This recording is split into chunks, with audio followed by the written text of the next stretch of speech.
Bingung, masa pakai bahasa Indonesia juga bingung sama aku? Kenapa Mbak? Sorry Mbak. Oh enggak, makasih udah terima teleponku ya Mbak. Saya udah nonton sebelumnya. Salam kenal, saya Hong Kong, saya dari Banyuwangi. Saya sekarang di rumah dan makasih banget Mbak Yuni udah mau nerima teleponku. Saya udah nonton semua YouTube Mbak Yuni. Intinya saya itu ikut prihatin banget dengan mbak-mbak TKI, TKW sekarang yang ada di Hong Kong gitu loh. Oke. Dan Sebentar. terkagum ya Mbak Yuni. Sebentar. Betul hebat. Sebentar ya. Saya harus super hebat. Saya harus apapun diterima.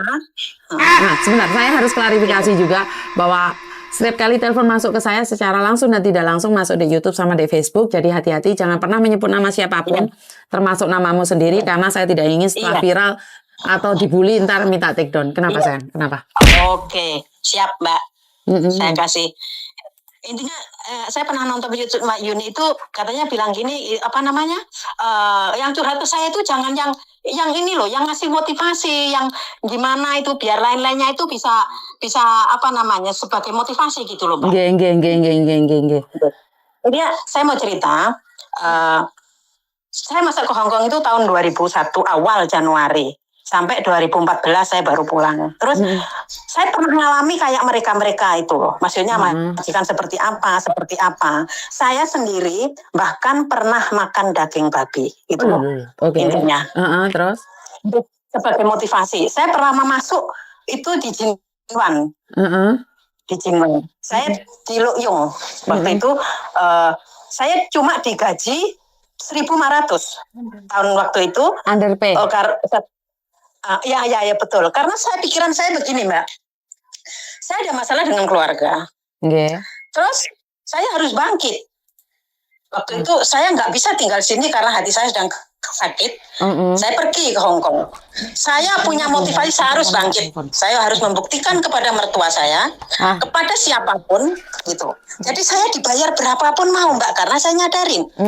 Saya nggak bisa bahasa. Waktu itu zamannya itu loh Mbak, SAS itu loh. SAS.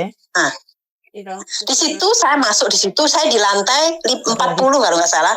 Di situ saya di situ nggak boleh libur, nggak boleh apa, dibayar anjat di bawah setengah itu. Terus saya itu bertahan sampai majikan saya tahu sendiri gimana lah Mbak. Saya nggak bisa ngomong lah, tapi saya tetap bertahan. Saya dikasih makan, diambilin sebekasnya pudong itu daging babi sama sayur, tapi tetap saya makan karena saya nggak mau mati. Oke. Intinya gitu aja Mbak. Terus karena saya jaga anak umur 2 tahun, saya kan nggak tahu bahasa dari Indonesia ya Mbak. Saya nggak tahu bahasa karena saya di PT cuma selalu itu dikasih apa dulu dicobain kerja di tempatnya orang-orang gitu. Jadi nggak pernah belajar bahasa. Dipakai di PKL atau Sikung? Di PKL. Tapi saya punya akal. Saya jaga anak. Anak itu bilang, hai Cisa, ini saya tulis. Ini saya tulis. Tapi ya itu majikan, Mbak. Tapi intinya kalau sampai dia mukul, udah gitu. Kalau dia cuma ngomong gini, saya cuma bertahan. Setiap mandi, nunggu dia mandi. Jam 12 malam saya tidur. Jam 3 saya bangun. Wah. Jam berapa tidur, jam berapa bangun Mbak? Saya tidur jam 12, bangun jam 3. Wah, jam 3 pagi? Jam 3 pagi bangun Mbak aku. Kamar saya setiap hari dicek Mbak. Dicek, baju saya diobrak-abrik.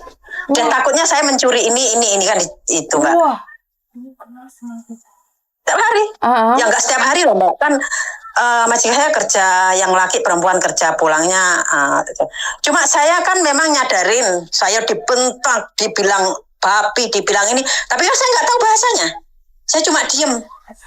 Saya cuma ngangguk, saya minta maaf karena saya nyadarin selalu ingat saya kejadian di rumah itu menambah motivasi. Saya nggak boleh gagal.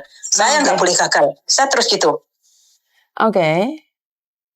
Kenapa saya ibaratnya saya dibilang kayak anjing itu mungkin saya nyadari iyalah, mungkin saya pikir gitu.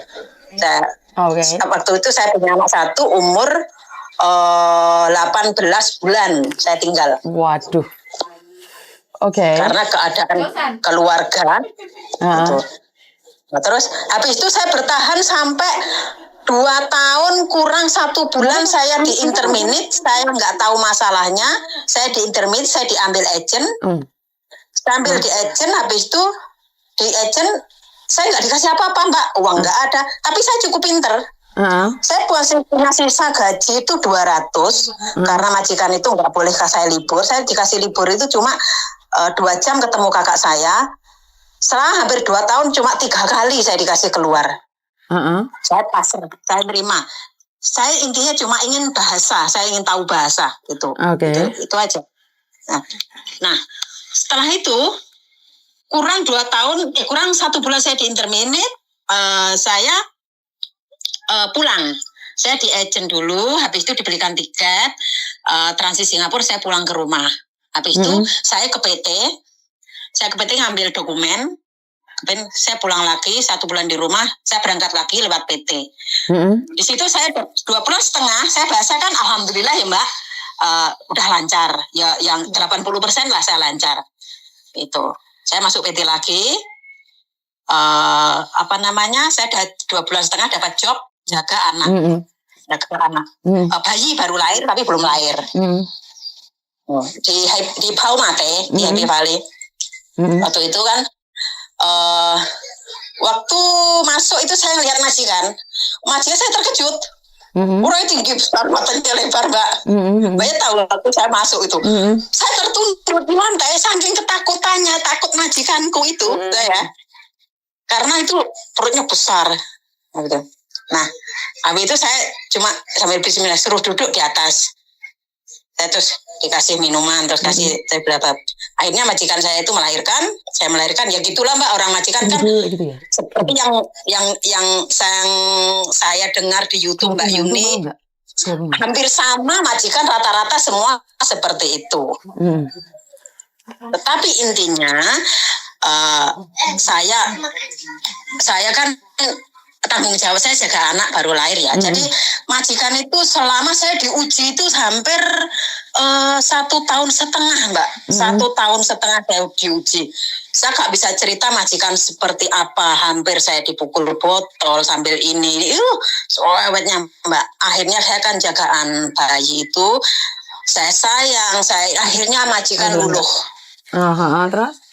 Saya nggak pernah tidur Mbak. Saya pernah komen di Facebook yang belajar Kantonis, saya cerita, saya itu pernah nggak tidur 3 hari 3 malam pas musim dingin, waktu itu belum pernah 2 derajat, 2 derajat, nggak tidur karena saking takutnya anak saya kedinginan, padahal itu sudah dibungkus sama kain tapi namanya bayi anak itu nggak ini kan Mbak, saya takut. 1 menit bangun itu saya dibawa ke dokter nggak sanggup dikasih obat tidur tuh nggak sanggup. Karena apa? Ini dari saya sendiri, karena saya terlalu ketakutan sama anak majikan, takut anaknya kedinginan gitu, sampai saya menyepelekan keadaan saya sendiri. Gitu loh. Akhirnya lama-lama majikan kan luluh ya Mbak, lihat saya seperti itu. Terus kalau tidur saya di ruang tamu sama anaknya, majikan saya di kamar karena pengantin baru kan. Kamar mandi itu di dalam Mbak, kamar mandi itu di dalam ya, di kamarnya majikan lah. Namanya kita kan kadang malam kencing ya, kencing atau apa kita apa. Jadi masuk itu kayak nggak enak ya, majikan tahu sendiri lah pengantin baru. Lah lama-lama saya nggak kurang akal, saya kencing di dapur Mbak. Kencing di dapur? Kencing di dapur, saya kasih itu plastik itu, itu saya plastik, saya kencing, saya buang lah di wastafel itu. Waduh. Terus? Lah gimana Mbak? Orang rumahnya kecil, kamarnya cuma 1, saya di ruang tamu. Itu. Kamar mandinya ada di dalam kamar? Sama, kalau kamar mandi ya sebenarnya majikannya sudah luluh itu Mbak, itu ya. Majikannya itu nyuruh saya mandi ini, tapi saya nggak enak gitu. Waktu saya kencing di dalam aja kan, kalau kita kencing suaranya kan kucuk gitu ya Mbak. Itu saya pegangi biar nggak kedengeran majikan. Apa nih Siti pegangi? ya itunya. Nah, ya, tapi kan ini toh Mbak, kan malu saya kencing. Ya saya mau majikan di dalam kelonan, saya kan mau kencing, mau ini kan nggak enak ya, lama-lama kan. Terus aku punya akal, kalau caranya gini aku nahan kencing sakit 1 malam. Nah udah aku kencing aja di dapur pakai bak. Itu. Tapi sebelum itu Mbak, majikan pertama yang hampir 2 tahun itu betul-betul menyiksa. Tapi intinya yang pelajaran yang kedua saya ambil itu gini ya. Saya jangan pernah berhubungan dengan bank. Saya nggak punya teman nggak apa-apa.